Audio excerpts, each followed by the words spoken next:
नमस्कार बहनों भाइयों, बहुत बहुत स्वागत और अभिनंदन आप सभी का द डिबेट में।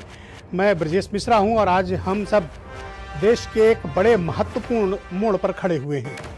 ये महत्वपूर्ण मोड़ इसलिए है क्योंकि इस काल में जब प्रतिदिन 70 से 75 हजार कोरोना के नए केसेस मिल रहे हों, वो दौर जब 1000 से ज़्यादा मौतें हो रही हों प्रतिदिन कोरोना से, वो दौर जब सामुदायिक संक्रमण से भी आगे की ओर भारत निकल रहा हो, वो दौर जब 500 केसेस पे संपूर्ण लॉकडाउन किया गया था और आज का दौर जब 75,000 से ज़्यादा नए केसेस, न्यू केसेस बहनों भाइयों मिल रहे हों, उस वक्त 16 से 18 साल के आयु वर्ग के बच्चों की एग्जामिनेशन कराना, जेईई और नीट का, इसको लेकर तमाम तरह के प्रश्न खड़े हो रहे हैं। एक बड़ा सेक्शन है सोसाइटी का जो सरकार से आग्रह कर रहा है, सुप्रीम कोर्ट तक गुहार लगा चुका, जिसकी सुनी नहीं जा रही कि ये एग्जामिनेशन पोस्टपोन्ड किए जाने चाहिए, एग्जामिनेशन की डेट बढ़ाई जानी चाहिए। संक्रमण के हालात ऐसे हैं कि आप देख रहे होंगे कि उत्तर प्रदेश के तमाम बड़े शहरों में 1000, 800, 900, 700, 600 नए केसेस सामने आ रहे हैं, वो भी तब जब लिमिटेड जांच हो रही है। तब मरने वालों की संख्या लगातार बढ़ रही है। उत्तर प्रदेश में हम 2 लाख की तरफ बढ़ रहे हैं केसेस के मामले में। इस माहौल में परीक्षा कराया जाना क्या इतना अपरिहार्य है? क्या इस माहौल में जीवन जरूरी है या फिर एग्जामिनेशन जरूरी है? हम वो मुल्क हैं बहनों भाइयों जिन्होंने ये कहा था कि जान है तो जहान है। यही वो नारा था जिसको देकर हमने पूरे देश बंद कर दिया था। फैक्ट्री बंद कर दी थी, ट्रांसपोर्ट बंद कर दिया था, काम धंधा बंद कर दिया था, बाजार बंद कर दिया था, नौकरियां बंद कर दी थी। इन्हीं देश की सड़कों पर लथपथ कुचल कर, कट कर हजारों गरीब भाई बहन मारे गए। उसी देश में 75,000 केस मिलने के बाद हम अपने नौनिहालों को, अपने बच्चों को, अपनी बेटियों को एग्जामिनेशन सेंटर जेईई और नीट के लिए भेजने जा रहे हैं। कौन से ऐसे माता पिता हैं जो इतना रिस्क लेकर अपने बच्चों को भेजेंगे? कौन से ऐसे माता पिता हैं जो अपने बच्चों के लिए 1 वर्ष का इंतजार नहीं कर सकते? और कौन सी वो सरकारों की जिद है कि हम एग्जाम तो कराएंगे, एग्जाम देना राष्ट्रवाद है? ये कौन आपके दिमाग में क्यों डाला जा रहा है? आपने कभी सोचा इस विषय पे? क्या जीवन परीक्षा से ज्यादा बड़ा है? परीक्षा क्या ज्यादा बड़ी हो गई है? क्या सरकारें सिर्फ अपने दायित्वों का निर्वहन करके आपको, आपके जीवन को खतरे में डालना चाहती हैं? विचार आपको करना है। ये किसी हिंदू का विषय नहीं है, ये किसी मुस्लिम का विषय नहीं है, किसी अमीर का विषय नहीं है, किसी गरीब का विषय नहीं है। ये विषय हमारे और आपके बच्चों का है। ये विषय हिंदुस्तान की आने वाली उस पीढ़ी का है जो जिसको भारत चलाना है। इसमें से कुछ डॉक्टर्स बनेंगे, इंजीनियर्स बनेंगे, प्रोफेशनल्स बनेंगे, आईएएस बनेंगे, आईपीएस बनेंगे, देश चलाएंगे, रिसर्चर्स बनेंगे, वैज्ञानिक बनेंगे, साइंटिस्ट बनेंगे, अंतरिक्ष वैज्ञानिक बनेंगे, भूविज्ञानी बनेंगे, समुद्र विज्ञानी बनेंगे।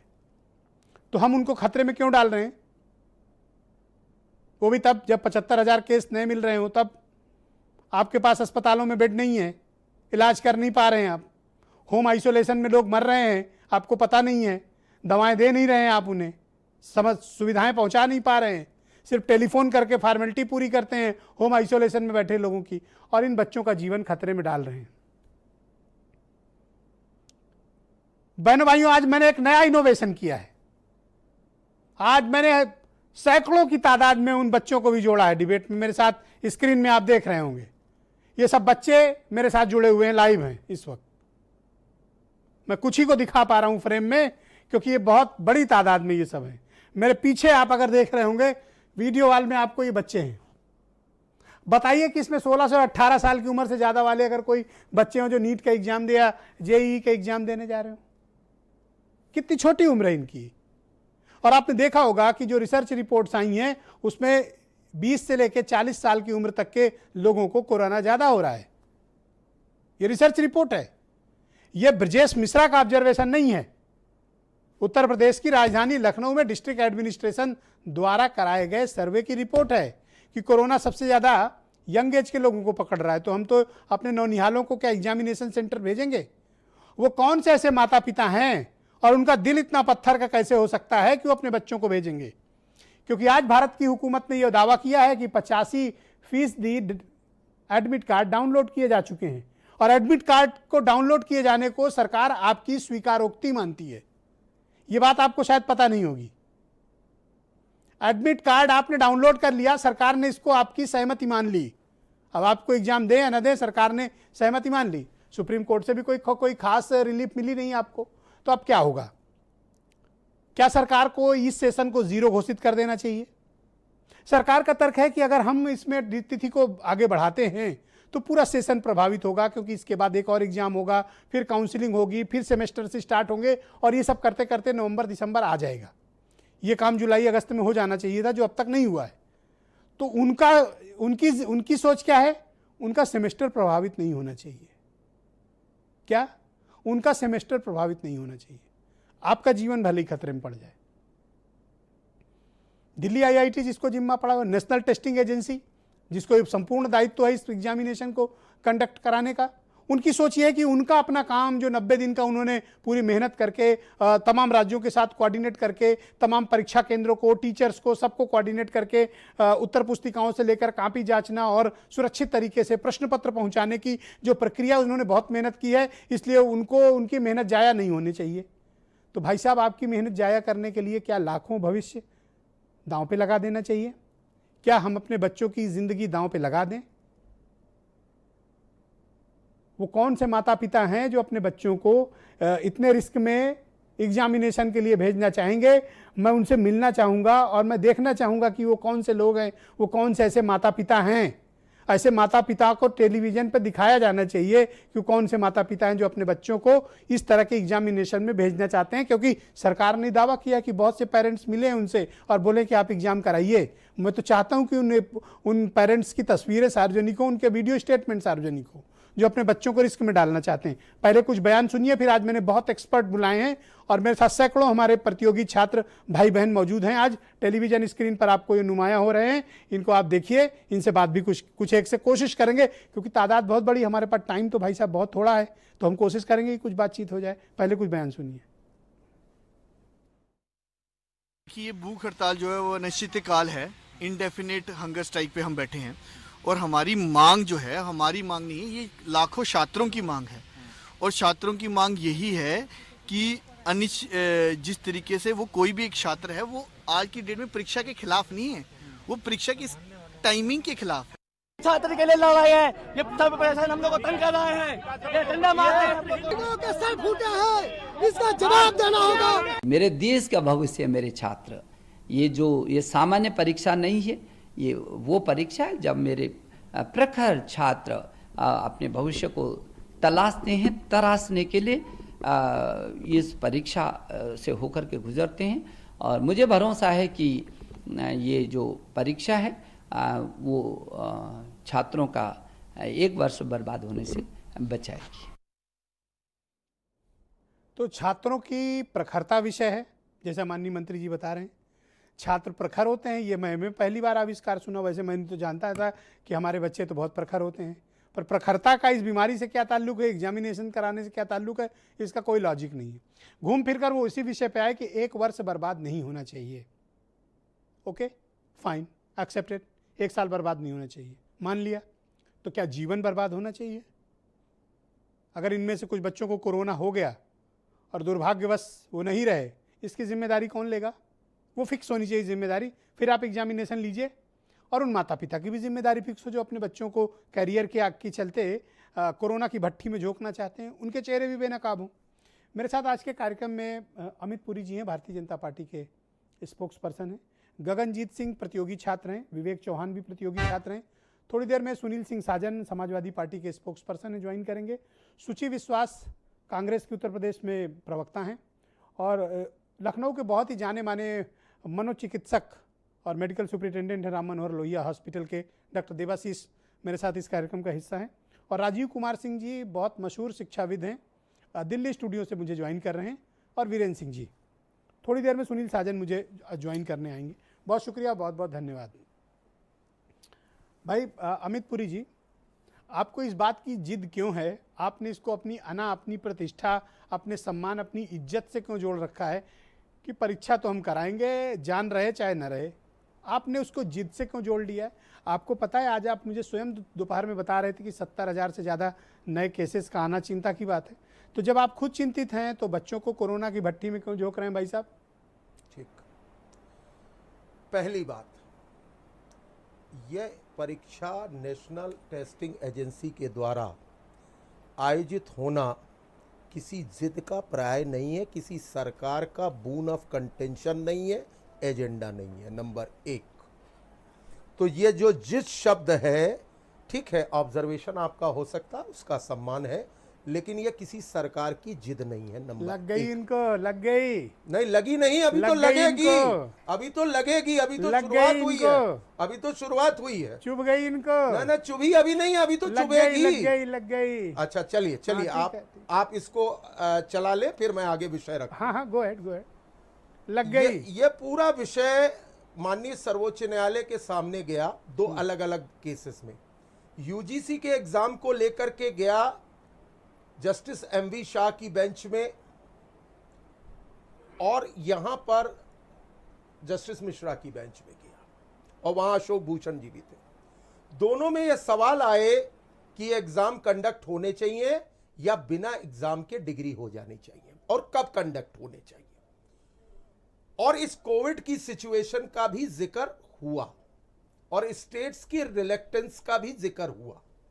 यह सारी चीजें जो इशू फ्रेम हुए, उसके बाद कोर्ट ने कहा, जिसको आप मंत्री जी की शब्दावली में उद्धृत कर रहे थे, कि 1 साल बर्बाद नहीं होने देना है।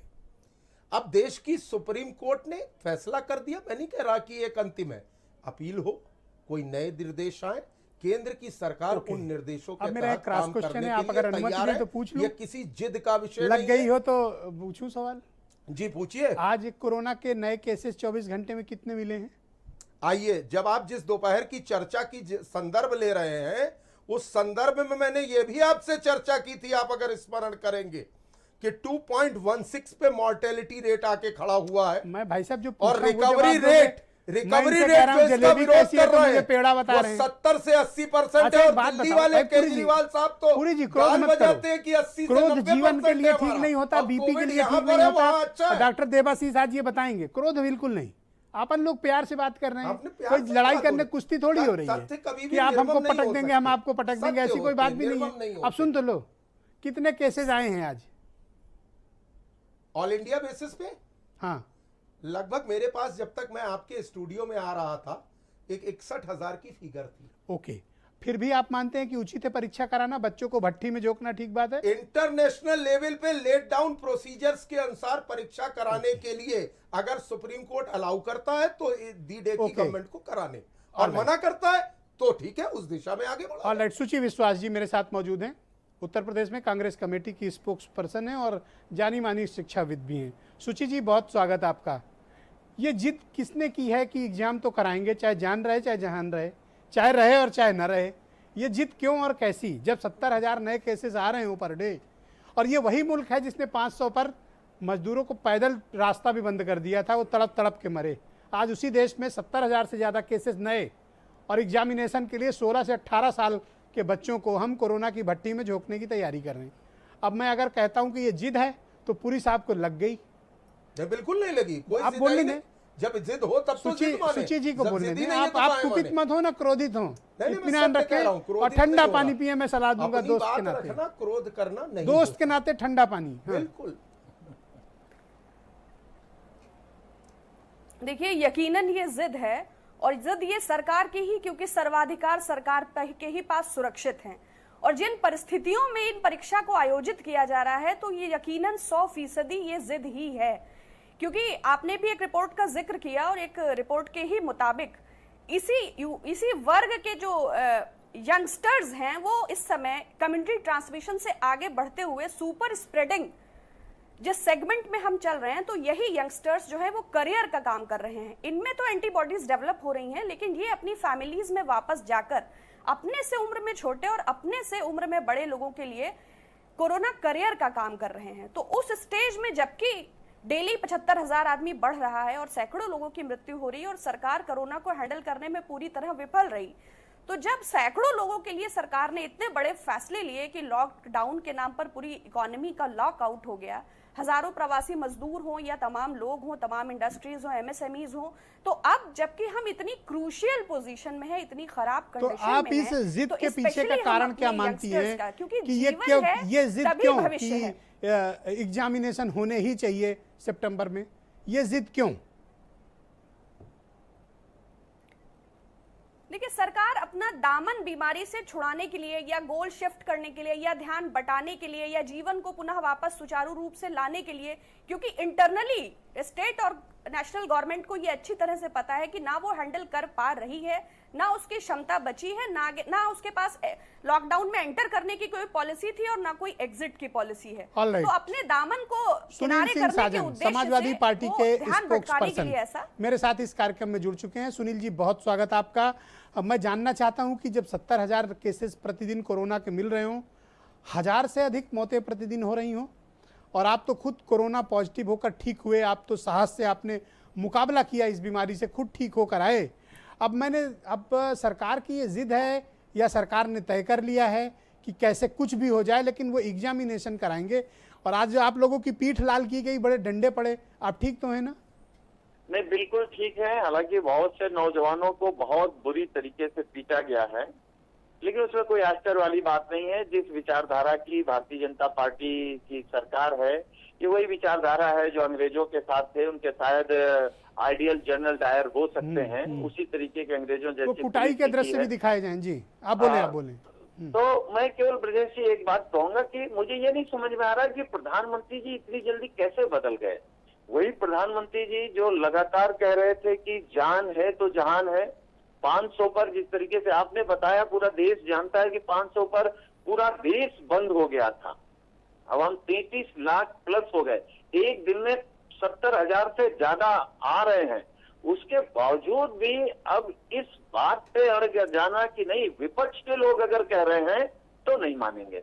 हम तो जानना चाहते हैं भारतीय जनता पार्टी के जो प्रवक्ता हैं, आप अगर विपक्ष में होते और दूसरी कोई सरकार अगर ये काम कर रही होती इस महामारी में, तो उससे बड़ा देशद्रोही तो कोई होता ही नहीं। तो दूसरी सरकार देशद्रोही हो सकती थी, और आप देशभक्त हैं। 30-35 लाख नौजवानों को की जान से खेलने सुनील के जी, लिए मैं आप तो उन तैयार माता हैं। पिता से भी मिलना चाहूंगा जो माता पिता अपने बच्चों को कोरोना की भट्टी में झोंकने के लिए एग्जामिनेशन सेंटर भेजेंगे। मैं तो उनसे मिलना भी चाहूंगा और उनको समझना भी चाहूंगा कि उनके मनोमस्तिष्क में क्या चल रहा है। नहीं, मुझे लगता है कि मिलने की जरूरत नहीं है, वो भी नहीं चाहते हैं। अगर वो चाह रहे होते तो कहीं न कहीं से वो बात आती कि नहीं भाई, विपक्ष गलत आवाज उठा रहा है। क्योंकि अगर हम समाजवादी लोग अगर लाठी खा रहे हैं तो किसके लिए खा रहे हैं? उन्हीं 30-35 लाख नौजवानों के लिए जिनकी जान जोखिम में डालने के लिए ये बीजेपी सरकार बैठी है, उन्हीं के लिए तो लाठी खा रहे हैं, उन्हीं के लिए तो आवाज उठा रहे हैं। और हमारे नेता माननीय अखिलेश यादव जी ने एक खुला पत्र लिखा है ब्रजेश जी, और उन्होंने कहा कि ठीक, अगर सरकार का ईगो इसी में संतुष्ट होता है कि वो परीक्षा ही कराएंगे, तो भारतीय जनता पार्टी उसी तरीके से उन 30-35 लाख नौजवानों की व्यवस्था करे, जैसे वो विधायकों को खरीद के रखते हैं। उतने अच्छे होटल दें, उतनी अच्छी गाड़ी दें, उनके खाने का इंतजाम करें, और सेंटर पे अपने मंत्रियों को, विधायक और सांसदों को लगा दें। ठीक बात है। मैं डॉक्टर देवाशीष को इस कार्यक्रम में जोड़ना चाहता हूँ। डॉक्टर देवाशीष, बहुत स्वागत आपका और बहुत शुक्रिया। आप मुझे बताइए कि कोरोना के क्या हालात हैं। उसका जो संक्रमण का स्तर है वो बहुत बढ़ चुका है। आप तो मनोचिकित्सक हैं, तमाम लोग आपसे सलाह मशविरा करने आते हैं। ये क्या मेंटल ट्रॉमा है लोगों को कोरोना को लेकर, और इस तरह के एग्जामिनेशन का क्या प्रेशर बच्चों पे आएगा? ब्रजेश जी, जिस तरीके से कार्यक्रम की शुरुआत में आपने बताया कि वाकई बहुत बुरी स्थिति है इस समय, देश प्रदेश हर जगह इस वैश्विक महामारी का बहुत बुरा हाल है। दिन पर दिन ये एक बड़े रूप में ही होता जा रहा है। सरकार की तरफ से कोशिशें जारी हैं, हम लोग डॉक्टर्स की तरफ से भी कोशिशें की जा रही हैं, लेकिन कहीं ना कहीं कोई चीज़ें ऐसी गलत होती जा रही हैं जिस वजह से इसका प्रकोप दिन पर दिन बढ़ता जा रहा है। जहाँ तक रही बात इस समय एग्ज़ाम्स की, तो एज ए साइकोलॉजिकल एस्पेक्ट से मुझे लगता है कि इस समय इसको कराया जाना उचित नहीं होगा, क्योंकि बच्चा इस समय कहीं न कहीं अपने भविष्य को लेके और इस बीमारी को लेके, दोनों चीज़ों को लेके स्ट्रेस में रहेगा। और इस समय अगर इस चीज़ों को कंडक्ट कराया गया तो उसका रिजल्ट उसके स्वास्थ्य पे, उसके दिमाग पर हर तरीके से विपरीत ही पड़ेगा। और फैमिली मेंबर्स में जहाँ तक हमारा भी डिस्कशन हुआ है, हमारे पास इमरजेंसी ओपीडी में जैसे केसेस आते हैं, उसमें हर कोई इस समय अस्पताल आने में डर रहा है, लोगों से बात करने में डर रहा है। जो बहुत ज़्यादा जिनकी तबीयत खराब है, परिवार के व्यक्ति उसके दूसरे के साथ आने के लिए हिचक रहे हैं। अच्छा, जो पेशेंट्स मिलते हैं या संभावित पेशेंट्स होते हैं, वो उनकी क्या समस्या है, वो आपसे क्या डिस्कस करते हैं? आप तो मनोचिकित्सक हैं, वो तो हर तरह की बात आपसे करते होंगे। कॉमन प्रॉब्लम क्या भविष्य है? को लेकर डिस्कशन है। सबको सबसे कॉमन प्रॉब्लम है कि सर ये कब जाएगा, जिसका जवाब ना आज मेरे पास है ना किसी के पास है कि ये बीमारी कब जाएगी। और इस बीमारी के चूंकि प्रकार बार बार चेंज होते जा रहे हैं, इसको चूंकि ये कहीं ना कहीं से इस तरीके का वायरस समझ में आ रहा है कि ये मैन मेड वायरस है और ये चेंजेस अपने अंदर लाता जा रहा है, तो ये हर आदमी के लिए बड़ा ही एक गंभीर प्रश्न बन गया है, डॉक्टर सोसाइटी के लिए प्लस समाज के लिए, कि क्या किसी आप भी मानते तरीके से हैं इसका कि अंत कैसे होगा? क्या आप मानते हैं कि ये वक्त मुफीद है, ये वक्त सही है कि कोई मैसिव किसी बड़े देशव्यापी परीक्षा कराएं? ये वक्त मुनासिब है अथवा नहीं है? नहीं सर, बिल्कुल नहीं। मैं एज ए साइकियाट्रिस्ट मैं अभी बिल्कुल नहीं चाहूँगा कि जब तक एक वैक्सीन नहीं आ जाती देश में, जब तक एक इसका कोई कॉमन प्लेटफॉर्म ऐसा नहीं आ जाता जिससे हम अपने बच्चों को सुरक्षित रख सकें, तब तक ये कराना उचित नहीं होगा। ओके, राजीव कुमार सिंह जी मुझे दिल्ली स्टूडियो से ज्वाइन कर चुके हैं। राजीव जी, बहुत शुक्रिया आपका। एक शिक्षाविद के नाते आपके क्या विचार हैं, एग्जामिनेशन को लेकर होने चाहिए अथवा नहीं होने चाहिए?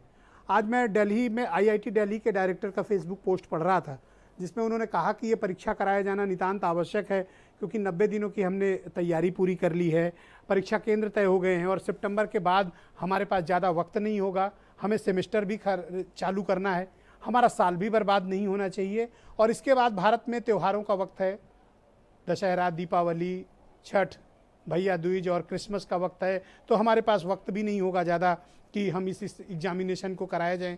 और यह तो अप्रैल में हो जाने चाहिए थे, जो बढ़ाकर अब सितंबर में किया गया है। एक तर्क वो ये देते हैं, आप इसको किस दृष्टिकोण से देखते हैं?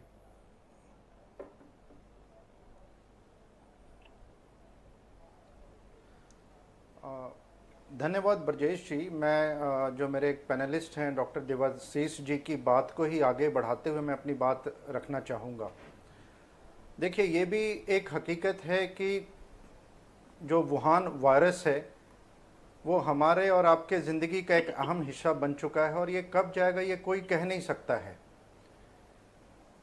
तो आपके पास ऑप्शंस क्या हैं?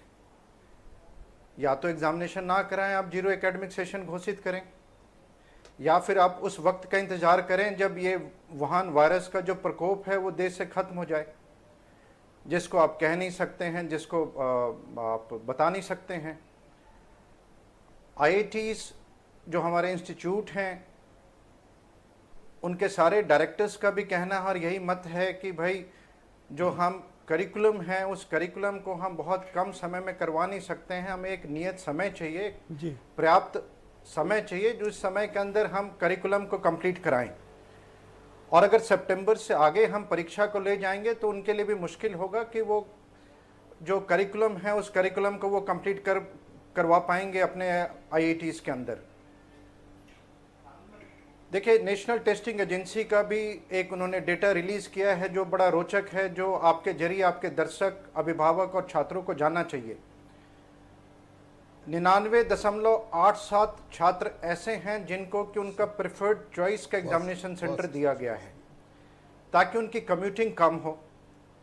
99% से ऐसे छात्र हैं JEE में जिनको उनका प्रेफर्ड एग्जामिनेशन चॉइस सेंटर दिया गया है ताकि उनकी कम्यूटिंग कम हो। माननीय शिक्षा मंत्री जी का भी वक्तव्य आया है कि, और आपने भी दोहराया उस बात को अपने प्रारंभिक संबोधन में, कि 24 घंटे के अंदर जो 15 लाख परीक्षार्थी हैं नीट के, उसमें से 10 लाख के तकरीबन विद्यार्थियों ने अपना 24 घंटे में एडमिट कार्ड भी डाउनलोड किया है। 8.5 लाख में से 7.5 लाख जो विद्यार्थी हैं JEE के, उन्होंने भी JEE एडवांस का एडमिट कार्ड डाउनलोड किया है। तो बच्चे परीक्षा में बैठना चाहते हैं और परीक्षा में अपीयर होना चाहते हैं। बात यह है कि एक स्ट्रिंजेंट स्टैंडर्ड ऑपरेटिंग प्रोसीजर की ज़रूरत है और हम सबका ये मानना है जो नेशनल टेस्टिंग एजेंसी है और जो सरकार है वो राजीव जी, मेरी थोड़ी सी मत भिन्नता है और एक वो प्रश्न है आपसे। संवेदनशील है ये और देश में नेशनल कोरोना टेस्टिंग को एजेंसी कोई कसर जी। नहीं छोड़ेगी। जी, मेरा एक प्रश्न है। जी। ये देश कोरोना को एक्सपर्ट्स को हैंडल करना चाहिए, डॉक्टर्स को हैंडल करना चाहिए, या कोई एग्जामिनेशन सेंटर्स या एग्जामिनेशन की एजेंसी या भारत की सरकार, आईएएस ऑफिसर्स और मिनिस्टर्स ये तय करेंगे कि चूंकि हमारे सेमेस्टर वेस्ट ना हो, एकेडमिक ईयर हमको ज़ीरो ना करना पड़े, हमें एग्जामिनेशन कराना है। आप कोरोना को कैसे हैंडल करते हैं भारत में? मेरी चिंता इस बात की है। मैं कई राज्यों में देखता हूं कि एक्सपर्ट्स की ओपिनियन, विशेषज्ञों की सलाह, डॉक्टरों के मशवरे और जो कोई भी महामारी के विशेषज्ञ हैं उनकी राय का कोई मतलब इस देश में है नहीं। वंस पॉलिटिशियन या ब्यूरोक्रेट्स ने कुछ तय कर दिया, सबको इस बात के लिए मजबूर किया जाता है कि आप उसको फॉलो करिए और उसके लिए रॉन्ग नैरेटिव्स दिए जाते हैं कि साहब हमें एकेडमिक ईयर ज़ीरो करना पड़ेगा या सेमेस्टर्स हम कैसे कंप्लीट करेंगे। मेरा तात्पर्य ये है कि ये 16 से 18 साल की उम्र के बच्चे हैं, इनको कुछ हो गया किसी एक को भी, तो क्या हम और आप और क्या एजेंसीज जीवन भर किसी को माफ़ कर पाएंगे अथवा नहीं कर पाएंगे? आपका काम हो जाए वो ठीक है कि आपने सेमेस्टर पूरा कर लेंगे, पर क्या किसी के जीवन की कीमत पर ये किया जाना चाहिए? मेरा तात्पर्य सिर्फ इतना है।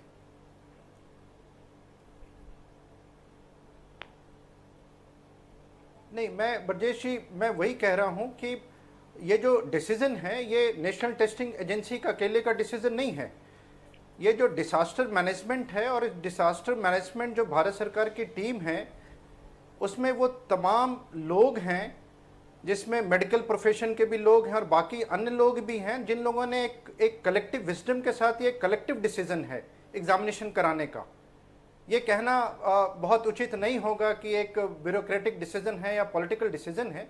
एक पूरी मशीनरी है, गवर्नमेंट मशीनरी है, डिसास्टर मैनेजमेंट है और डिसास्टर मैनेजमेंट में तमाम बोर्ड में भिन्न भिन्न। सर, मैं आपकी बात का सम्मान करता हूं और आपके तर्क को सम्मान देता हूं, लेकिन उस तर्क के सम्मान के साथ मुझे केवल ये आपसे समझना है कि जिस देश में 70,000 केसेस प्रतिदिन आ रहे हों, 1000 लोगों की मृत्यु हमारे भाई बहनों की हो रही हो, उस देश में 16 से 18 साल के बच्चों को एग्जामिनेशन के लिए भेज देना, क्या ये उचित है?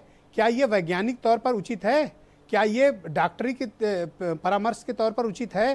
क्या एक एक्सपर्ट कोई ऐसी एक ओपिनियन दे सकता है? नहीं दे सकता।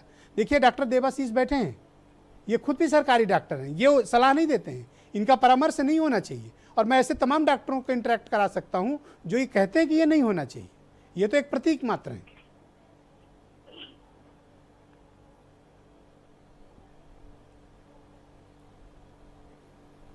नहीं ब्रजेश जी, मैं यही कहना चाहता हूं कि कोरोना की स्थिति अगले मार्च अप्रैल तक भी बहुत ठीक हो जाएगी और ऐसा कंडूसिव इन्वायरमेंट अपने देश में होगा कि आप एग्जामिनेशन करा सकें, इसकी भी कोई गारंटी नहीं है। ओके, तो क्या आप अगले साल भी जीरो एकेडमिक सेशन के लिए जाएंगे? तो सर, आपने मेट्रो क्यों बंद कर रखी है? आपने इंटरनेशनल फ्लाइट्स क्यों बंद कर रखी है? आप लॉकडाउन वीकेंड क्यों करते हैं सर? आपने हैवी इंडस्ट्री क्यों बंद कर रखी है सर? आप सब ओपन कर दीजिए, लेट्स ओपन एवरीथिंग, बात खत्म। नहीं सर, वैक्सीन आ जाए, वैक्सीन के बाद आप शुरू कर सकते हैं। ऑल राइट, मेरे साथ 2 प्रतियोगी छात्र भी मौजूद हैं। आपकी हाँ, all right sir, just wait sir. Gaganjeet Singh और विवेक चौहान है। गगनजीत, मैं आपसे समझना चाहता हूँ, क्या इस माहौल में आपको लगता है कि एग्जामिनेशन के लिए आप लोग को जाना चाहिए अथवा नहीं जाना चाहिए? मेरे ख्याल से कि जब 75,000 केसेस लगभग रोज के आ रहे हैं तो एग्ज़ाम को या तो पोस्टपोन करना चाहिए या फिर इसे हम शिफ्ट्स में करा सकते थे, जैसे कि जेई मेन का एग्ज़ाम होता है 5 या 6 दिन में अलग अलग शिफ्ट्स में कुछ बच्चों को जाके एग्जाम्स कराया जा सकता था। लेकिन सरकार ने ऐसा ना करके एक सिंगल गो में एग्ज़ाम को कंडक्ट करा रहे हैं, जो कि मेरे हिसाब से बच्चों की सेहत से खिलवाड़ है। इसके अलावा मैं एक सवाल राजीव जी से पूछना चाहूँगा कि वो कह रहे हैं कि स्टैंडर्ड ऑपरेटिंग प्रोसीजर्स SOP हैं जो कि कराए जाएंगे जिससे बच्चों में कोरोना नहीं फैलेगा। इस देश में अभी तक कोरोना से 200 से ज़्यादा डॉक्टर्स अपना जीवन खो चुके हैं। क्या उन्होंने SOP फॉलो नहीं किए थे? क्या उन्होंने SOP फॉलो किए थे, फिर भी उन्हें कोरोना हो गया और उन्हें अपनी जिंदगी से हाथ धोना पड़ा? तो फिर ये कहना कि NTA SOP फॉलो कराएगी, इससे बच्चों में कोरोना एक नहीं होगा, डेटा में आपको ये और जोड़ एकदम दूं झूठ कि है। पैरामेडिकल स्टाफ भी तकरीबन 1,500 लोगों की मृत्यु हुई। हाँ जी बिल्कुल। नहीं आप मैं और सेकेंडली नहीं ब्रजेश जी मैं जी आप बोले राजीव जी, हम लोग सुन रहे हैं आपको।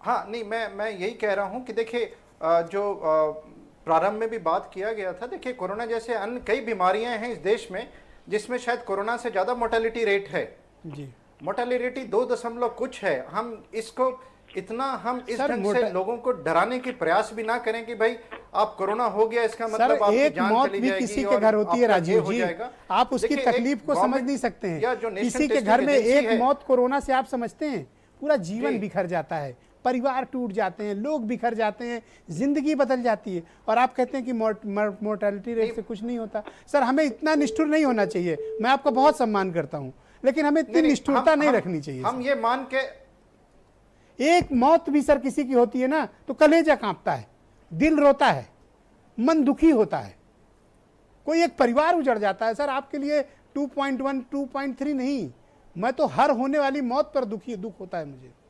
हर सुबह उठता हूं जब कोरोना से किसी के निधन की सूचना मिलती है तो मेरा मन रोता है, दुखी होता है, बेचैन होता है, विचलित होता है। और मैं 8 महीने से अपने भाई बहनों को मरते हुए देख रहा हूं और हम कुछ नहीं कर पा रहे हैं, और ऊपर से ये जिद कि हम एग्जामिनेशन कराएंगे। मैं कहता हूं दुनिया का कोई भी एक्सपर्ट, राजीव भाई मैं आपका सम्मान करता हूं और अदब के साथ कह रहा हूं, दुनिया का कोई भी एक्सपर्ट इस बात की सलाह नहीं दे सकता कि इस माहौल में आप कोई एग्जामिनेशन 16 से 18 साल के बच्चों की उम्र का कराएं। दुनिया विज्ञान से चलती है, दुनिया डेटा से चलती है, दुनिया एक्सपर्ट्स की ओपिनियन से चलती है। भाई साहब IAS ऑफिसर्स या पॉलिटिशियन के कहने से नहीं चलती। हमने ये समझना होगा। आप न्यूयॉर्क के मेयर का उदाहरण ले लीजिए, आप रोम के मेयर का उदाहरण ले लीजिए। मैं हमेशा सबसे यही बात कहता हूँ। ओके विवेक जी, मैं आपसे समझना चाहता हूँ, क्या आपको लगता है कि एग्जामिनेशन कराया जाना चाहिए अथवा नहीं कराया जाना चाहिए? देखिए जैसे कि अभी तक रिपोर्ट्स आ रही हैं, रिसर्चेस जारी हैं, अभी तक मतलब हम ऐसा कुछ नहीं कह सकते, कोई तारीख नहीं बता सकते या कोई महीना नहीं बता सकते कि कोरोना कब तक चलने वाला है, ऐसा कुछ अभी तक नहीं आया है। तो आप 2 बार एग्ज़ाम ऑलरेडी पोस्टपोन हो चुका है, आप कब तक एग्ज़ाम को पोस्टपोन करते रहेंगे? और जो डॉक्टर देवाशीष ने कहा था कि बच्चे मेंटल प्रेशर में हैं, डिप्रेशन में जा रहे हैं एग्ज़ाम को लेके, मुझे नहीं लगता किसी मतलब जो बच्चा एग्ज़ाम की तैयारी कर रहा है वो एग्ज़ाम फोबिया से ले बड़ा उसके लिए कुछ डिप्रेशन है। और बच्चे बार बार मतलब आप एग्ज़ाम पोस्टपोन करते रहेंगे जैसे, तो उससे जो मेंटल प्रेशर बिल्डअप हो रहा है उसका क्या? सर मैंने 4 साल पहले नीट दिया था, मैं 2016 में नीट क्वालिफाइड हूँ। तो मतलब अगर 4 दिन भी अगर एग्ज़ाम पोस्टपोन हो जाता है तो उससे मतलब एक अजीब ही मेंटल प्रेशर बिल्ड होता है बच्चे के लिए। पर क्या जीवन की कीमत पर विवेक ऐसा होना चाहिए? नहीं सर बिल्कुल बात है, लेकिन ये समय ऐसा है, सभी चीज़ें अफेक्टेड हैं। ऐसा नहीं है केवल स्टूडेंट्स की बात है, किसान, स्टूडेंट, व्यापार, हर चीज़ें अफेक्टेड हैं। मैं मेडिकल स्टूडेंट हूँ, मैं भी क्लास करने जा रहा हूँ, ऐसी कोई बात नहीं है, मुझे भी परेशानियाँ होती हैं। आप खुद मेडिकल स्टूडेंट हो, जी बिल्कुल, आपको तो खुद बेहतर पता होगा कि ये वायरस कितना घातक, कितना जानलेवा, कितना ताकतवर, और इसके संक्रमण का स्तर क्या है। जी बिल्कुल, मैं समझ रहा हूँ आपकी बात को, लेकिन ये समय तो ऐसा है हम अपने बच्चों को भेजें, ये उचित समय होगा? एक डॉक्टर के नाते क्या आप ये बात कह पाने की स्थिति में हो कि हाँ भेज दीजिए, कोई प्रॉब्लम नहीं? देखिए मैं केवल एक डॉक्टर नहीं हूँ, मैं इस देश का वासी भी हूँ, नागरिक भी हूँ, और ऐसा नहीं है। देखिए मतलब मैं ये कहना चाह रहा हूँ कि जैसे मैं भी स्टूडेंट हूँ, मैं भी क्लास जा रहा हूँ, और मेंटल प्रेशर बच्चों पे ऐसा नहीं है कि एग्जाम पोस्टपोन करा देंगे तो मेंटल प्रेशर बच्चों का हट जाएगा। एग्जाम कभी तो होगा, 2 महीने बाद भी होगा, 3 महीने बाद भी होगा। तो आपने भाई साहब मेट्रो क्यों बंद कर रखी है? देखिए मेट्रो बंद है तो उसके ऑल अल्टरनेट है ना हमारे पास। ओके, तो आपने इंटरनेशनल फ्लाइट्स क्यों बंद कर रखी है? जी इंटरनेशनल फ्लाइट्स क्यों बंद कर रखी है? आप गलत सवाल पूछ रहे हैं, ऐसा नहीं होता। आप देखिए आप हैवी इंडस्ट्री क्यों बंद कर रखी है आपने? ऐसा नहीं होता। आप ये वीकेंड में लॉकडाउन क्यों करते हैं? देखो मैं आपको किसी को कंट्राडिक्ट नहीं कर रहा हूँ, ना किसी को नीचा दिखाने की कोशिश कर रहा हूँ।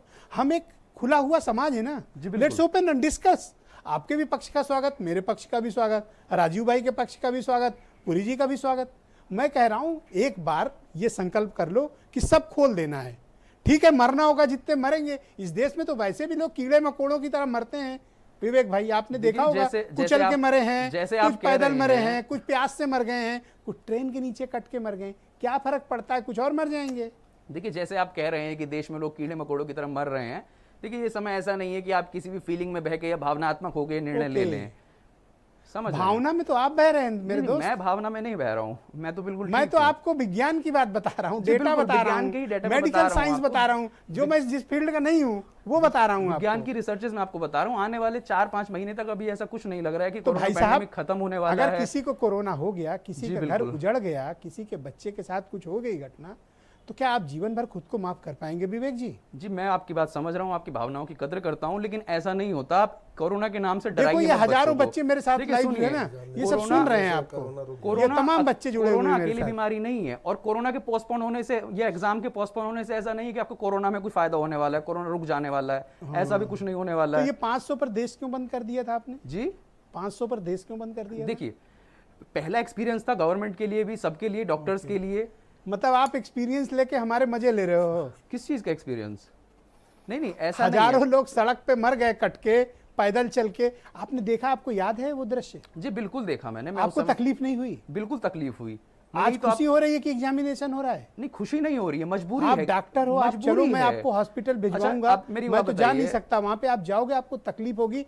और अभी गगनजीत बता रहे थे डॉक्टरों की मृत्यु हो रही है, जी बिल्कुल। पैरामेडिकल स्टाफ की मृत्यु हो रही है। जी बिल्कुल। आपको पता है कि पीपीई किट पहनने के बावजूद, N95 मास्क लगाने के बावजूद डॉक्टर के एक्सपोज हुए, वायरस हुआ, हैवी इन्फेक्शन हुआ, और डॉक्टरों की मृत्यु दर पूरे देश में 12% से ज्यादा है जो पॉजिटिव आए हैं डॉक्टर।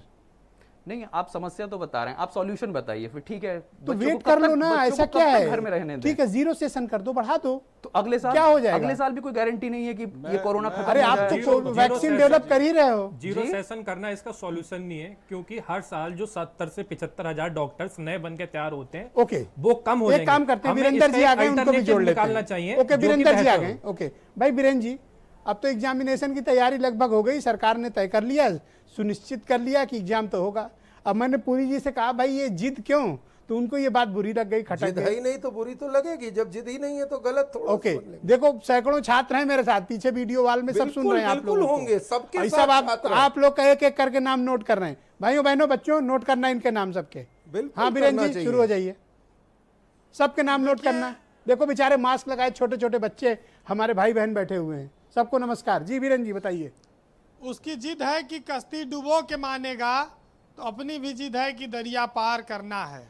वाह, ये करीब 25 लाख छात्र छात्राएं इस जेई और नीट परीक्षा में बैठने वाले हैं। पहले 2 बार ये परीक्षा स्थगित हो चुकी है, एक बार अप्रैल में और एक बार जुलाई में। अब ये सितंबर में आयोजित होने वाली है, इसको लेकर पूरे देश में घमासान है। बीजेपी शासित राज्यों को अगर छोड़ दिया जाए तो उड़ीसा, पंजाब, बंगाल, तमिलनाडु, कई सारे जगहों पर इसका विरोध हुआ है कि परीक्षा स्थगित की जाए, परीक्षा ना कराई जाए। लेकिन बीजेपी वाले राज्यों से कहीं कोई आवाज उनकी सरकारों से नहीं आई। हाँ, विपक्षी दल, समाजवादी पार्टी और तमाम सारे दल आंदोलन कर रहे हैं। अब केंद्रीय शिक्षा मंत्री निशंक ने कहा है कि बच्चों का साल बर्बाद हो जाएगा अगर नहीं होगी। करीब 66,000 सीटें हैं इनसे प्रभावित हैं, और कोरोना कब जाएगा डॉक्टर साहब लोग खुद ही कह रहे हैं अभी कोई गारंटी नहीं, लेकिन ये जरूर है कि कोरोना आज नहीं तो कल जाएगा। अब 17 लाख इन्होंने कहा कि एडमिट कार्ड भी डाउनलोड हो गए हैं। उसको स्वीकारोक्ति मान रहे हैं ये। वो तो बहुत बार आदमी मजबूरी भी करता है। मान लीजिए आखिरी वक्त में अगर परीक्षा नहीं टली तो छात्र रिस्क लेके जाएगा देने, ये कोई बड़ी बात नहीं है।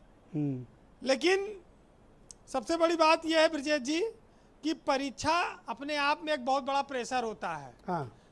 खाली छात्र पर नहीं, ये जो राजनीतिक लोग अगर बैठे हैं, ये जब चुनाव में जाते हैं तो ये रात दिन बाल नोचते घूमते हैं। क्यों घूमते हैं? इनकी भी तो परीक्षा लेती है जनता, और सत्ता जाती है तो फिर कोई पूछने वाला नहीं मिलता, और सत्ता मिलती है तो महाराज बन जाते हैं। और सत्ता चली जाती है तो भूजा 10 रुपए वाला। हाँ, और फिर कोसना 5 साल। तो ये चीजें जीपीओ के बाहर 10 रुपया का भूजा। देखिए, अपने पे गुजरे तो दर्द हो रही है, और दूसरे पे गुजरे तो मजा आ रहा है। तो ये चीजें इस देश में बड़ी विचित्र हैं। किसी निर्णय पे जाया नहीं जा सकता। लेकिन इससे पहले भी परीक्षाएं हुई कुछ दिन पहले, उस पर भी काफी शोर मचा। अच्छा, शोर ब्रजेश जी आप या हम क्यों मचाते हैं? जो परीक्षा देने वाला है वो खुद मचा रहा है। सोशल मीडिया पे मचा रहा है कि इसको रुकवाओ, इसको बचाओ, और गाली खाए टीवी चैनल, हाँ। गाली खाए डिबेट वाले। हफ्ते भर से पूरी जी इतने फोन, मैसेज, ईमेल चैनल को आ रहे हैं हम लोगों को, इतना नैतिक दबाव बना दिया कि हमें ये डिबेट बुलानी पड़ी। नॉर्मली हम लोग पॉलिटिकल डिबेट करते हैं, पर बच्चों ने इतना दबाव बना दिया कि आज आप सबको एकत्र करना पड़ा। मैं माफी चाहता हूं कि आप सबको आज मैंने परेशान किया, बट लेकिन बच्चों की रिक्वेस्ट है, व्यक्ति की आजादी है, देश जी का बोलिए वीरेंद्र जी। छोटे छोटे बच्चों के स्कूल बंद हैं। आज ये साजन जी की पार्टी की पीठ लाल हुई है, बड़ी तकलीफ में है आज ये। नहीं, समाजवादी पार्टी वालों को तो आज इन्होंने खूब पिटवाया लाठी से। और जब ये आंदोलन करते थे भाजपा वाले, तो इनका कार्यालय विधानसभा के सामने नहीं है, वहीं पीटे जाते थे। ये सब सरकारें, पुलिस तो देखिए जिसकी सरकार है उसकी ओर से पीटती है, पुलिस अपने ऊपर कभी आरोप नहीं लेती, और वो अधिकारी ट्रांसफर होके चला जाता है, दूसरा अधिकारी आएगा, वो दूसरी सरकार में पीटेगा, कुटवाएगा इनको।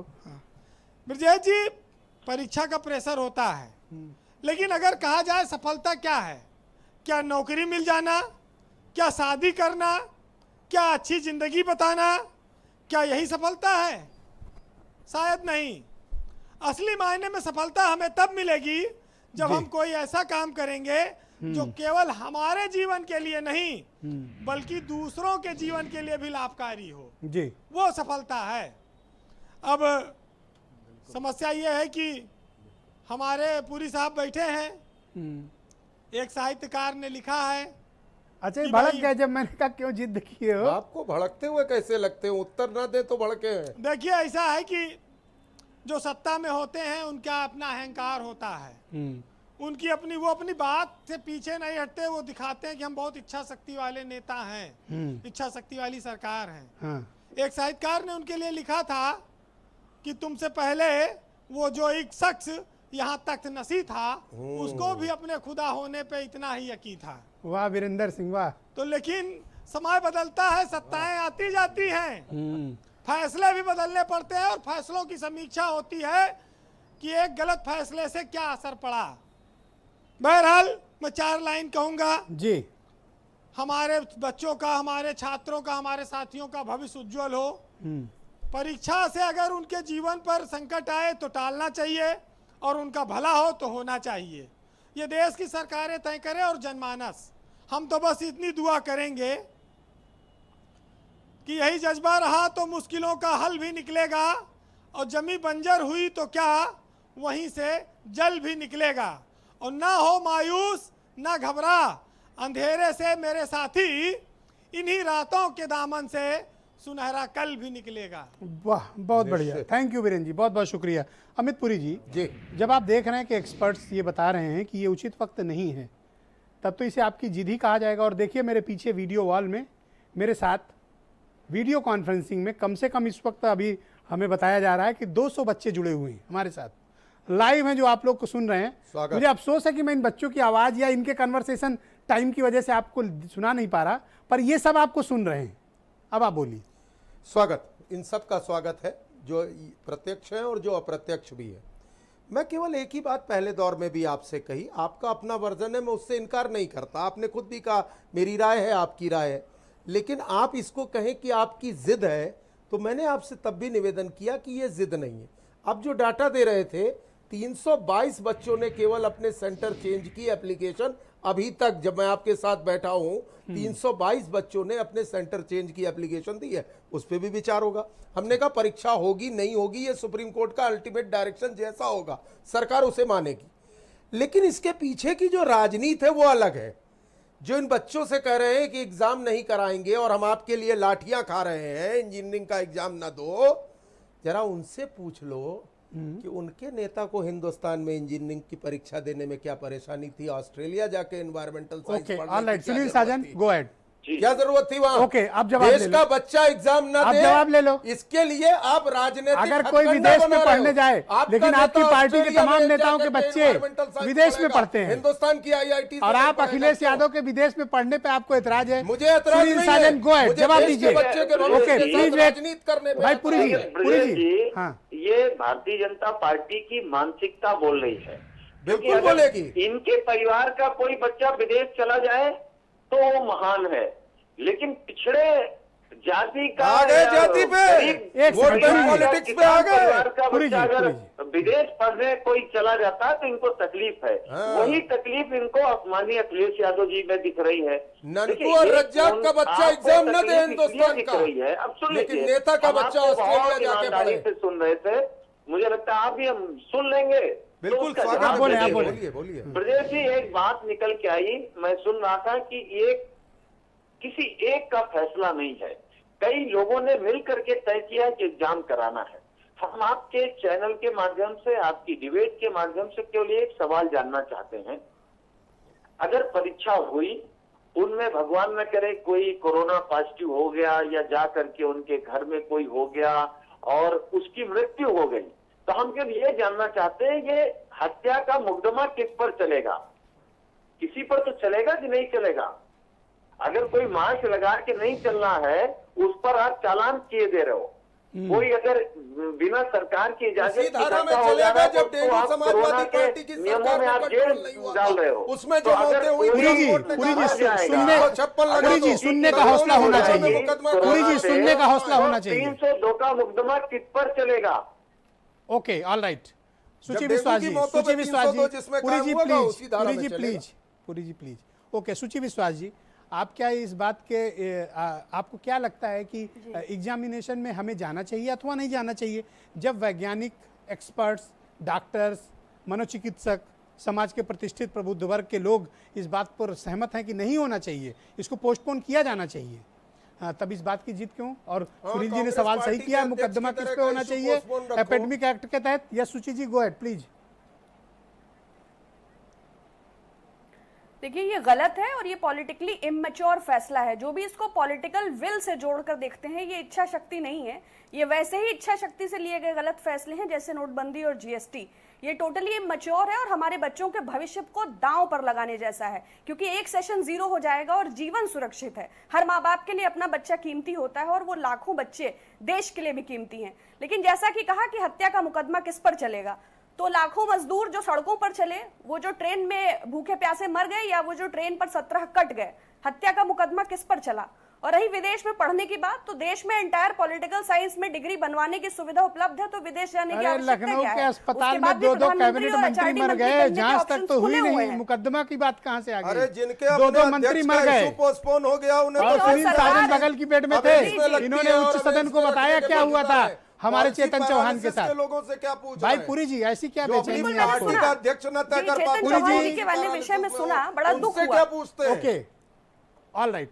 पुरी जी, आज कसम जी, खा बहुत- के आए हैं? कसम बहुत खा अफसोस के की नहीं बात आए, है, जब पॉलिसी कैबिनेट पैरालिसिस मिनिस्टर्स की वाले ये लोग स्थिति। जो इंटरनल पॉलिटिक्स हाँ। अपनी पार्टी की कंट्रोल ये कर पाते हो। पॉलिसी पैरालिसिस वो नहीं है कि चिट्ठी को 500 पे डाइवर्ट करने संपूर्ण के बंदी लिए और on board 75,000 पे opposition की एग्जामिनेशन। यूनिटी का बहाना बना रहे हैं। तालियां और आपके बच्चों लिए, को तालियां, हथियार बना रहे हैं, तालियां। बच्चों को एग्जाम तालियां, को। अभिनंदन है आपका। हिम्मत ओके तो जाए सुप्रीम कोर्ट डॉक्टर ना। देव, अरे रुक जाओ है मेरे हिम्मत तो दोस्त, कपिल सिब्बल को लेके इतना जाए, क्यों लेकिन अब विचलित तो हो? कपिल सिब्बल भी बीजेपी से देखो क्या है कि ये डॉक्टर देवाशीष जी, पहले तो भेजते एक थे सेकंड रुक कपिल जाओ सिब्बल ना, साहब। Don't एक raise सेकंड your रुक जाओ, voice, एक improve सेकंड your रुक जाओ। argument. दोनों लोग भरोसा की है आवाज कपिल सिब्बल आवाज पे। आवाज दोनों लोग की डाउन की भरोसा है जाए। ना? ओके डॉक्टर देवाशीष, गुस्सा करने से क्या क्या होता है, आप मनोचिकित्सक को बताओ जरा। क्रोध करने से क्या होता है? ये बताना बहुत जरूरी है। हाँ, क्रोध से क्या होता है? बातचीत में इम्पोर्टेंट ये है, गुस्सा सिर्फ स्वयं को नुकसान करेगा, सामाजिक रिश्तों को नुकसान करेगा। निर्विवाद सत्य और है। मैं जरा डॉक्टर राजेश को एक चीज बताना चाह रहा था, जैसे उन्होंने अभी बताया कि ये स्ट्रेस, मेंटल स्ट्रेस से बच्चे जूझ रहे हो जाएंगे अगर ऐसा होता है, तो मेरा उनसे बस ये कहना है डॉक्टर राजेश से कि ऑलरेडी एग्जाम को लेके एक स्ट्रेस चल रहा है, उनको एग्जाम देना है, वो स्ट्रेस है। साथ में एक अपने जीवन को लेके टेंशन चल रही है कि हमें कहीं कोरोना से ग्रसित ना हो जाऊं। तो ये दो स्ट्रेस इस समय दिमाग में एक साथ चलने पर व्यक्ति की पढ़ाई लिखाई है। आप 4 साल पहले नीट दे के आए, क्वालिफाई होके आए, आज की डेट में जिन लोगों ने ये ऑर्डर जारी किया, जिन्होंने कोर्ट में या जिन्होंने अधिकारियों ने ये ऑर्डर जारी किया, अभी उन्हीं के बच्चों से बोल दिया जाएगा कि अगर आप अपने बच्चे का ये एग्ज़ाम दिलाने जाना है तो पूरे प्रोटोकॉल का इंतज़ाम करने की कोशिश करेंगे। सबसे इम्पॉर्टेंट जो है, जो हमें लगता है बच्चों के दृष्टिकोण से प्लस पेरेंट्स के, कि जिस तरीके की सूचनाएं आ रही हैं मीडिया के माध्यम से कि कहीं वैक्सीन जल्दी से जल्दी इसकी वैक्सीन आने की संभावना है, तो हमें उस दिशा में काम करना चाहिए जिससे हम सभी सिक्योर हो सकें।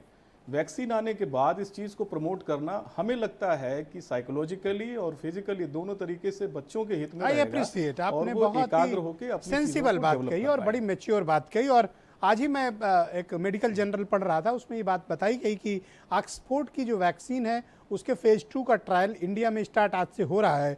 तो हम ये उम्मीद करते हैं कि आने वाले 2-3-4 महीनों में फेज़ 3 के ट्रायल के बाद इसको उपयोग में लाया जा सकता है, ऐसा मुझे प्रतीत होता है। मैं राजीव कुमार सिंह जी को इस डिबेट में आमंत्रित करता हूं। भाई राजीव जी, जब तक वैक्सीन हम डेवलप नहीं कर लेते हैं या बच्चों को सुरक्षित नहीं कर लेते हैं, नए केसेस मिलना कम नहीं हो जाते हैं, तब तक क्या हमें बचना चाहिए एग्जामिनेशन कराने से, या ठीक है कोरोना से भी निपटेंगे और एग्जाम भी कराएंगे?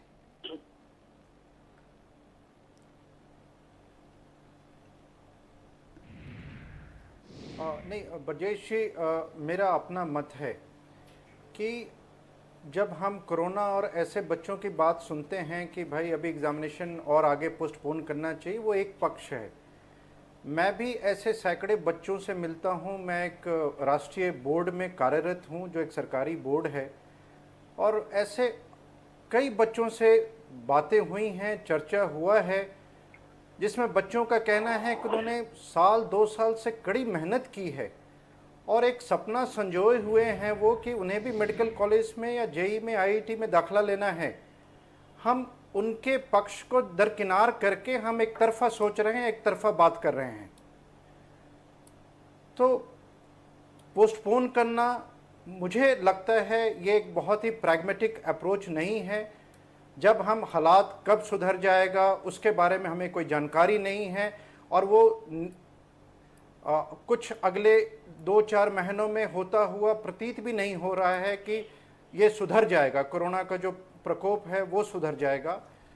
तो एग्जामिनेशन जी को पोस्टपोन करना मेरे ख्याल से, ये मेरा एक पर्सनल एक मेरा ओपिनियन है, विचार है, और आपके पास ऑप्शंस भी नहीं है। विचारों का स्वागत है। आपके पास क्या ऑप्शंस हैं? या तो विचारों आप का जीरो स्वागत है। एकेडमिक सेशन करें, आप अगले बार ले जाएं, आपके वर्ल्ड के जो गिने चुने इंस्टीट्यूट ऑफ एक्सेलेंस में आईआईटीज का नाम आता है, आप पूरे वर्ल्ड समुदाय के सामने आप एक पक्ष रखिए कि भाई हमने जीरो एकेडमिक सेशन कर दिया, और फिर हमने 3 महीने में करिकुलम कंप्लीट करा दिया। अगर आप जनवरी में के टॉप और 100 फरवरी में आप यूनिवर्सिटीज एग्जाम में कराने की भारत बात की करते शायद हैं, कोई तो वो यूनिवर्सिटी है नहीं। एकेडमिक सेशन का तो दुनिया के सामने कहने न कहने का कोई मतलब तो है नहीं। एजुकेशन सेक्टर में तो आपको कोई पूछता नहीं, हेलो भी नहीं करता।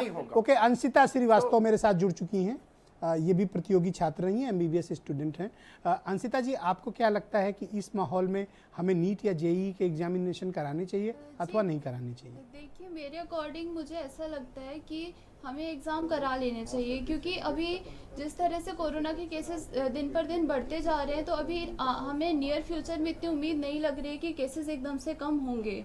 और इस बीच बच्चों पे जो मेंटल प्रेशर बढ़ता जा रहा है, आज के 4 साल पहले मैं भी उसी स्टेज में थी, और उस टाइम अगर कोई मुझसे बोलता है कि अभी आपके एग्ज़ाम 1 साल बाद या 6 महीने बाद, तो जो पढ़ाई का जिस तरह से हमारी प्रिपरेशन होती है, तो उसमें बहुत ज़्यादा हैम्पर होती है पढ़ाई। अच्छा, तो जब आप 4 साल पहले आपने एग्जाम दिया था जी, तब अगर कोरोना जैसी सिचुएशन होती तो आप जाती एग्जाम देने? जी, मैं बिल्कुल जाती। अगर हम आज हमने अनलॉक कर दिया, इतने सारे शॉप्स, मॉल्स, रेस्टोरेंट सब खुल रहे हैं, बच्चे सब बाहर जा रहे हैं, क्या 3 घंटे के एग्जाम के लिए हम एक प्लेस पर जाके सोशल डिस्टेंसिंग और मास्क और सब कुछ इंश्योर करके कि हम अच्छा, जा ये नहीं बात सकते? विचलित नहीं करती आपके दिमाग में, एकदम स्पार्क नहीं करती कि 70-75 हज़ार नए केसेस प्रतिदिन आ रहे हैं, हजार लोगों के घर में लोगों का निधन, किसी की माँ का निधन, किसी के पिता का निधन, किसी की बेटी, किसी का बेटा, किसी का दोस्त, किसी का रिश्तेदार की निधन हो रहा है। आपको ये बात दुखी नहीं करती? इस बात से मैं बिल्कुल दुखी हूँ, मैं ये बात एक्सेप्ट कर रही हूँ, बट आज के एरा में आप डॉक्टर्स के बारे में सोचिए। आज यही डॉक्टर्स हैं जो इन पेशेंट्स को बचा रहे हैं, और ये जो बच्चे नीट देने जा रहे हैं, कल को ये भी डॉक्टर्स बनेंगे। अगर आज हम इनको 3 घंटे से बचा रहे हैं, तो उन डॉक्टर्स के बारे में सोचिए जो आज पूरे देश की सेवा कर रहे हैं। ओके भाई, आप बताइए, इनको रोक देंगे गगनजीत जी, इन लोग की ओपिनियन है कि करा ही लो एग्जाम। मैं कहना चाहता हूं, अगर सरकार ना कोई विज्ञान की बात करना चाहता है, ना कोई डेटा, सब सेंटिमेंटल है, इमोशनल है। अगर सरकार अडिग है कि उन्हें ये एग्जाम कराना ही है, तो इसे और बेहतर तरीके से मैनेज कर सकते थे। करेक्ट। अभी तक गवर्नमेंट और ब्यूरोक्रेट्स इसे असेस करने में और मैनेज करने में एकदम विफल रहे हैं। क्योंकि अगर जैसे कि जेईई मेन एग्जाम होता है, वो 6-7 दिनों में होता है और कई शिफ्ट्स में होता है। ऐसे ही इन्हें नीट का एग्ज़ाम कराना चाहिए था कई दिन में और कई शिफ्ट्स में। अब क्या होता है, नीट में लगभग 16 लाख स्टूडेंट्स एप्लीकेंट्स हैं, ठीक है। अब वो एक सेंटर पे 200-300 लगभग स्टूडेंट्स आएंगे। अब जो यही ब्यूरोक्रेट्स हैं या फिर पॉलिटिशियंस हैं, इनका बच्चा अगर कोई एग्ज़ाम देगा तो वो तो सब SOP, उनके लिए सारी SOP है, कार आएगी सारे के सारे। अब मैं उस बच्चे के बिहाफ पे कहना चाहता हूँ जो एक देहात में रहता है, शहर से 70 से 80 किलोमीटर दूर, ट्रेन बंद है, पब्लिक ट्रांसपोर्टेशन उतना ऑप्टिमम काम नहीं कर रहा है, तो बेचारा शहर एग्जाम देने कैसे आएगा वो? अगर एग्जाम शहर देने आ भी गया तो वो SOP को कैसे अच्छे से फॉलो कर पाएगा? मेरा सबसे बड़ा क्वेश्चन तो ये है। सेकेंडली, सरकारी शुक्रिया, कम से कम आपकी सोच इतनी खुली हुई है कि आप गरीब लोगों के बारे में सोच पाते हो। आई अप्रिशिएट, गरीब गुरबों के बारे में आप सोचते हो, मैं आपको अप्रिशिएट करता हूँ। ब्रजेश जी, आप मुझको अवसर अगर देना चाहें हाँ, तो मैं दूंगा अवसर आपको, जानकारी इसमें शेयर करना चाहता हूँ। बहुत अच्छी बात गगनजीत ने कही। कम से कम इनको उसी में शेयर करना चाहता हूं। उस असली भारत के बारे में पता तो है।